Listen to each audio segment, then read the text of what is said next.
everybody, welcome back to Art a la Carte, day number 19 for a month-long mermaid event where I'm posting daily videos of creating each of my mermaid pieces. In today's video, I want to read a few comments and answer a couple of questions that I've gotten, and also reveal the winning name for our mermaid. As always, I love chatting with you guys in the comment section and replying back to as many comments as I possibly can, and especially with the whole naming of our mermaid character, the comments have been really fun. But amongst comments mainly themed towards our mermaid story, there have been a few other comments, and I thought it'd be fun to kind of read them out while I'm drawing this picture today.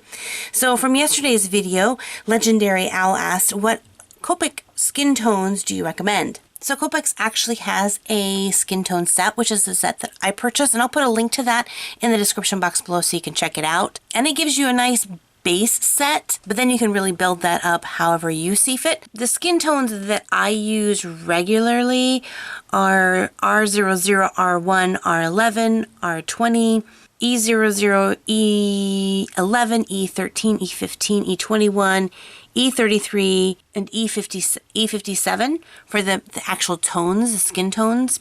But I also like using E000, E0000 and E50 for like the highlights or kind of blending those in together as well. But then you really have to think about your base shadows and things like that. So I really like the BV20 and V91 for adding any kind of shadows. I like to shade with purples and blues with skin tones. I think those look really nice. Now I won't put a list of all of those in the description, but again, I will put a link to the Copic set of skin tones. The next comment came from Miranda Gillett, and she asked some questions about yesterday's mermaid and how she got into that predicament of falling into the lobster trap. Once all these pictures are put back to back and you kind of see them in concession, you're going to see some of the details drawn in the scenery.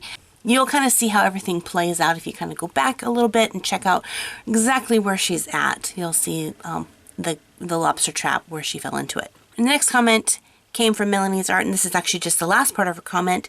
She said, I started a month-long study on flowers that you suggested, and I'm already improving. Thank you so much.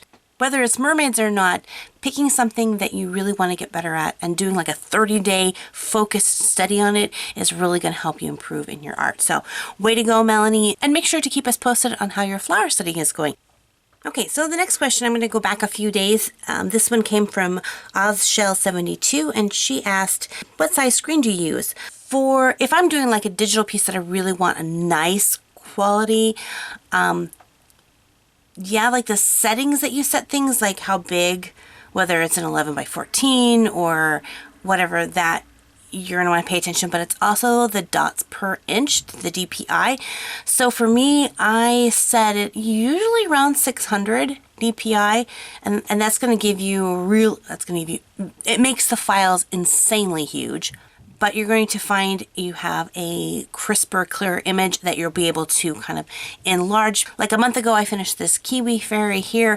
I'm intending just to make it a sticker, but I also thought if I wanted to make it something bigger, I could do that. So I've done this on a larger DPI so that I could print it out on posters as well. And you can really see whether it's printed small on a sticker size or on a poster size, it really has a nice clear image. I know I was only able to mention a few of the comments, but I do love every single comment you guys are posting, and I'll try to do more reading comments out loud. But now, on to the moment we've all been anticipating. What is the mermaid's name? So, drum roll please. And the mermaid's name is May. I saw the spelling choices two different ways, M-A-Y and M-A-E. I decided to go with M-A-E just so it's a little bit different than the month, but again, enough that if people know the background story of where this story came from, that they're gonna go, I gotcha, it's Mermaid, and her name is May. So in a few days, we will be having another vote for the guy's name, so begin thinking of them. Don't comment them, I mean, you can if you want to, but the actual video where we voice the name for our character is coming up. So I will make an announcement for that. So make sure that you hit that subscribe button so that you don't miss out on that video. And as always, thanks for watching. God bless you guys, and we'll see you in tomorrow's video. Bye-bye.